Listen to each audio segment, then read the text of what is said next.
बिस्मिल्लाहिर्रहमानिर्रहीम। बच्चों, यहाँ पर आके हम लोग आज सीरीज़ को कंप्लीट करने जा रहे हैं। जो हम लोगों ने 3 रिलेशंस पढ़े थे, तो आज हम तीनों रिलेशंस को कंबाइन करेंगे और देखेंगे कि हमारे पास क्या नतीजा निकलता है। और उस नतीजे का नाम हम लोग रख देते हैं जनरल गैस लॉ। ये दर हकीकत तीनों लॉज को मिलाकर एक लॉ बनाया गया है जिसको हम जनरल गैस लॉ कहते हैं। इसके ज़रिए हम लोग जनरल गैस इक्वेशन और जनरल गैस कॉन्स्टेंट या यूनिवर्सल गैस कॉन्स्टेंट डिराइव करेंगे। तो वीडियो शुरू करते हैं बच्चों, बगैर टाइम ज़ाया किए। हम सबको मालूम है बच्चों कि हमने जो पहला रिलेशन पढ़ा था वो था बॉयल्स लॉ। बॉयल्स लॉ ने क्या कहा था बच्चों? बॉयल्स लॉ ने कहा था कि हमारा वॉल्यूम जो है गिवन गैस का, कोई भी सैंपल हमें दिया हुआ हो तो उसका जो प्रेशर है वो इन्वर्सली प्रोपोर्शनल होगा। मतलब कि वॉल्यूम बढ़ाएंगे तो प्रेशर कम होगा और प्रेशर बढ़ाएंगे तो वॉल्यूम कब होगा? कब? यहाँ पे मैं लिख देता हूँ कांस्टेंट, कि यहाँ कांस्टेंट कौन होगा बच्चों? जो रिमेनिंग दो चीज़ें हैं, यानी कि हमारे पास टेम्परेचर और नंबर ऑफ मोल्स। ठीक है बच्चों। दूसरा रिलेशन हमारा था जो हमें दिया गया था वो था चार्ल्स लॉ।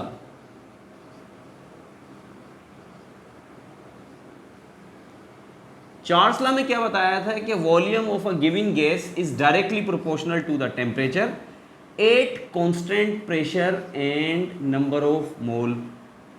ठीक है बच्चों। और तीसरा जो रिलेशन हमने पढ़ा है वो था एवोगैड्रो लॉ।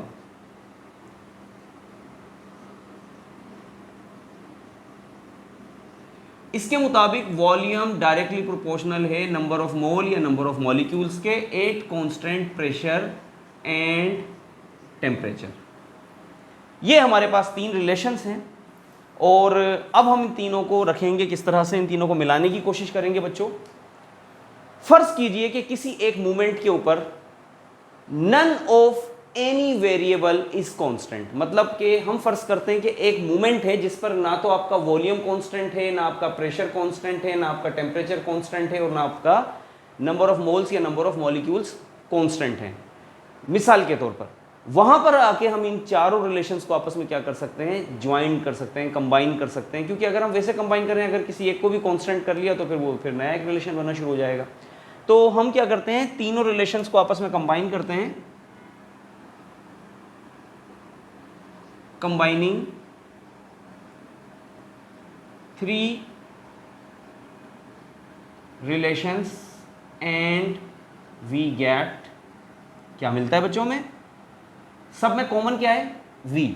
ये जनाब मैंने v रखा और ऊपर कौन है? n है, t है और नीचे क्या है बेटा? p है। अब p या डिवाइड में है, यहाँ चले मैं पहले यहाँ पे लिख देता हूँ कोई भी एक कांस्टेंट। प्रोपोर्शनलिटी हटाते हैं तो कोई ना कोई क्या आ जाता है? कांस्टेंट आ जाता है। अब कांस्टेंट क्या आएगा बच्चों वो मैं आपको बताता हूँ। p डिवाइड में है, वहाँ जाएगा तो मल्टीप्लाई, ये हो जाएगा pv। और हम यहाँ पर जो कांस्टेंट को इंट्रोड्यूस करवाने जा रहे हैं वो है r, तो ये हो गया r/n/t। या सिंपली हम इसको लिख सकते हैं pv is equal to nRT। Sir r क्या है? अब r के बारे में बात कर लेते हैं बच्चों। Where r is the constant called general gas constant, या बेटा हम इसको क्या कह सकते हैं? Universal gas constant. और अगर हम वॉल्यूम लेते हैं क्यूबिक मीटर में और हम प्रेशर लेते हैं जनाब न्यूटन पर मीटर स्क्वायर में और हम लोग टेम्परेचर लेते हैं केल्विन में, ठीक है, तो इसकी फिर R की वैल्यू जो होगी वो होगी 8.314 जूल पर मोल पर केल्विन। ये जनाब हम इसकी वैल्यू ले सकते हैं। ठीक है बेटा, तो ये इसकी वैल्यू आ गई। और इस रिलेशन का नाम क्या होता है? इसका नाम है general gas equation. General gas equation.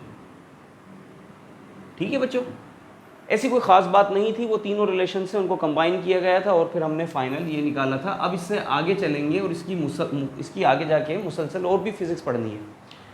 बच्चों ये रिलेशन जो है ये कभी कभी इसके बहुत सारे न्यूमेरिकल्स भी आ जाते हैं, एमसीक्यूज भी आ जाते हैं, कभी कभार आर की वैल्यू मालूम करने के लिए हो जाता है कि जनाब आर की वैल्यू क्या है, कभी कभार होता है कि भाई इसके न्यूमेरिकल्स आ गए अपने वो हल करने हैं, कभी एमसीक्यूज या कभी कोई साइंटिफिक रीजंस भी बनकर आ सकते हैं, बहुत सारे सवाल निकलते हैं गैस लाज में से। तो यहाँ पर आके बेटा हमारा ये पूरी एक जो सीरीज़ थी जो 4 पार्ट्स पर मबनी है वो ख़त्म होती है, और इंशाल्लाह इसके बाद हम नेक्स्ट टॉपिक्स को डिस्कस करते हुए जाएंगे। तब तक के लिए मुझे इजाज़त दीजिए, अल्लाह हाफिज़।